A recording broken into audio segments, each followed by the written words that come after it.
yang dimuliakan Allah, kita lanjutkan kembali kajian kita di Tazkiyatun Nufus, membahas ciri yang keempat ya dari ciri orang yang bertakwa, yaitu mengimpakkan ya sebagian rezeki yang dia miliki. Nah, kita tadi sudah menkisahkan bagaimana kisah orang yang dia itu orang yang terbatas ya kemampuannya, artinya rezekinya bahkan untuk makan saja sangat-sangat terbatas, namun walaupun seperti itu, dia tetap bisa memberikan apa yang dia miliki.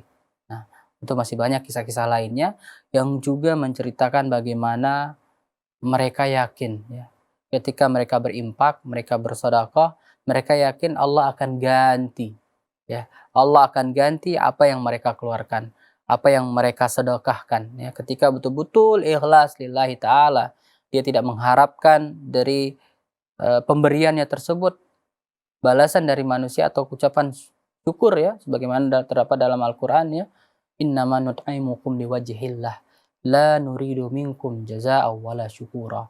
Ya, dikatakan sesungguhnya kami memberi kalian makan ya, itu karena mengharapkan wajah Allah, ridhonya Allah.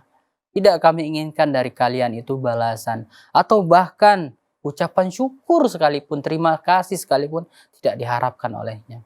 Nah, ini dia orang yang benar-benar ketakwaan di hatinya itu benar ya. Ketika dia berimpak, ketika dia bersedekah, ketika dia memberikan, membantu orang lain, dia tidak berharap mendapatkan balasan dari bantuannya tersebut. Dia tidak berharap mendapatkan bahkan kata-kata syukur, kata-kata terima kasih, kata-kata pujian. Karena apa? Ini berkaitan dengan keikhlasan. Ya. Dia benar-benar mengharapkan Allah lah yang maha tahu yang membalas pemberian tersebut. Banyak ya di antara kisah lain yang kita bisa dapatkan juga ya. Kisah Rabi'atul Ra'yi, seorang ulama tabi'in ya, yang dia dalam keadaan sakit ya. Sakitnya itu dia tidak bisa lagi ke masjid karena dalam keadaan cacat gitu ya, atau namanya lumpuh ya. Nah, ketika itu datang seorang tamu padanya yang ingin bercerita, ingin menuntut ilmu darinya. Nah, maka Rabi'atul Ra'yi itu dia bercerita ya, menjawab segala pertanyaan yang ditanyakan oleh sang pemuda yang bertanya kepadanya. Dia jawab semuanya. Maka sampai dia pertanyaan, wahai imam ya, aku sering mendapati ulama-ulama lainnya mereka bersyair.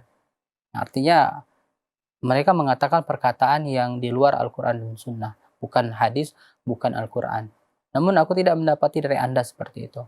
Maka dia jawab apa? Sesungguhnya aku tidak ingin ya, bahkan dia tidak ingin dalam catatan amalku itu terdapat perkara-perkara di luar dari Al-Quran dan Sunnah, dari hadis. Dia ingin betul-betul itu adalah perkataan atau catatan dari amal dia benar-benar memaksimalkan Al-Quran dan Sunnah.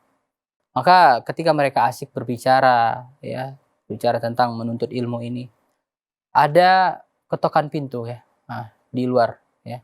Kiranya itu adalah anaknya yang datang dan mengabarkan, wahai ayah, sesungguhnya aku membawakan makanan ya yang dibuat oleh ibu dengan bersusah payah. Makanan yang kiranya itu adalah makanan yang terenak ya.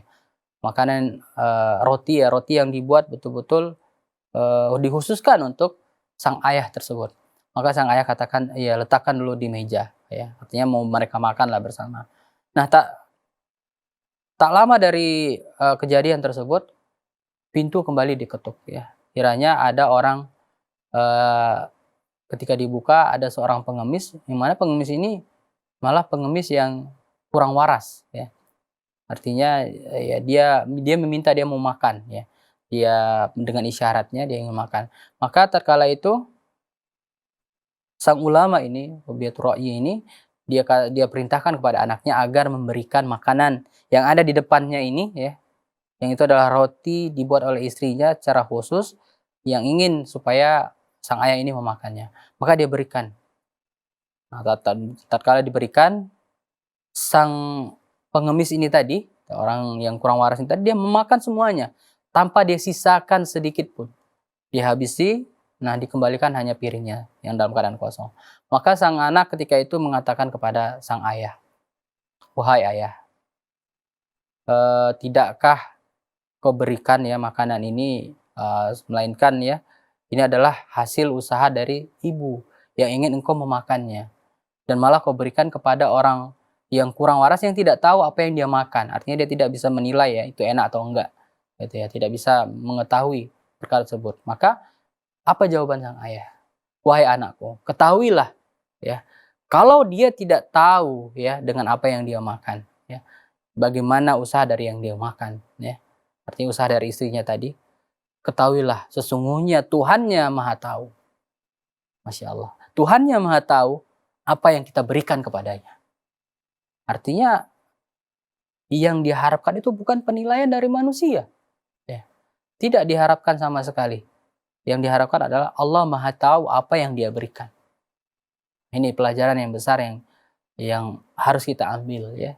Ketika kita memberikan bantuan, ketika kita memberikan balasan, ya, kita memberikan sedekah kepada orang lain, maka coba ya kita berusaha melatih hati kita agar kiranya kita benar-benar bisa ikhlas ya. Kita benar-benar ketika memberi itu tidak mengharapkan apapun. Maka ketika tidak ada yang tahu kita memberikannya, kita bersyukur, berusaha untuk menjaga ya agar kita bisa menjaga amalan sedekah kita benar-benar amalan yang diterima di sisi Allah. Karena berapa banyak ya ketika seseorang itu dia membantu, berinfak, bersedekah, di awal pertama kali mungkin dia bisa menjaga niatnya agar bisa ikhlas ya lillahi ta'ala. Namun ya tiba-tiba ya ada hal-hal yang merusak keikhlasan tersebut. Ya dia merasa, wah ini aku hebat gitu ya. Dia merasa ujub dengan dirinya, bangga dengan dirinya bahwasanya dia bisa memberikan sedekah tersebut. Datang pula ada orang yang memuji-mujinya, bertambah lagi rusak keikhlasan tersebut. Nah ini dia sahabat keluarga muslim yang dimuliakan Allah. Artinya kita juga harus berusaha keras untuk menyembunyikan amal kita tersebut. Ya, menyembunyikan agar sedekah yang kita keluarkan, kalau bisa ya sebagaimana dikatakan ya dalam hadis, pemberian tangan kanan tidak diketahui tangan kiri. Ya, ini mengisyaratkan, menunjukkan bahwasanya betul-betul ya dia berusaha untuk menyembunyikan sedekahnya, pemberiannya ya. Sehingga sampai tangan kanan dan tangan kiri ini adalah anggota tubuh yang berdekatan. Bagaimana mungkin tangan kiri tidak tahu dengan apa yang diberikan tangan kanan? Namun seperti itulah pengibaratannya, kita berusaha keras untuk bisa menyembunyikan amal yang kita kerjakan. Supaya apa? Supaya bisa menjaga keikhlasan. Ya. Karena berapa banyak orang-orang yang gagal ya ketika dia berniat awalnya, aku lakukan ini, bersedekah di hadapan orang ramai supaya menjadi motivasi bagi yang lain. Oke, ya pertama kali mungkin dia bisa menjaga niat tersebut. Namun ada kalanya iman kita itu lemah. Ya. Iman yang lemah kemudian dihantam dengan ujian keikhlasan. Nah, bisa saja gagal dalam menjaga keikhlasan tersebut. Sehingga membuat kita terpengaruh ya, terbawa malah menikmati pujian-pujian dari manusia yang membuat hilanglah amal ibadah yang sudah kita kerjakan tadinya. Nah, di sini kaum muslimin yang dimuliakan Allah. Dan tentu ya, untuk bisa mengeluarkan harta itu sebenarnya berat ya. Karena sifat dasar, sifat awal kita itu pada dasarnya adalah bakhil, pelit ya. Namun ya, kita sangat banyak dilatih agar mengalahkan sifat tersebut. Nah, maka kita juga berterima kasih ketika kita memberikan bantuan kepada orang yang di bawah kita ya, orang-orang miskin. Maka pada hakikatnya sebenarnya mereka membantu kita. Kan kita yang membantu mereka. Pada hakikatnya kita yang dibantu oleh mereka untuk mengikis, mengobati kikir yang ada di dalam diri kita, di dalam hati kita. Yaitu dengan memberikan ya, mudah memberi, mudah membantu orang lain. Nah, ini harus dilatih sehingga ya kita termasuk orang-orang yang mudah berbagi bersama. Kaum muslimin yang dimuliakan Allah, mudah-mudahan bermanfaat, termasuk semoga kita menjadi orang-orang yang Allah jaga diri kita, Allah mudahkan bagi kita untuk bisa berbagi bersama orang-orang yang ada di sekitar kita. Billahi taufiq wal hidayah. Wassalamualaikum warahmatullahi wabarakatuh.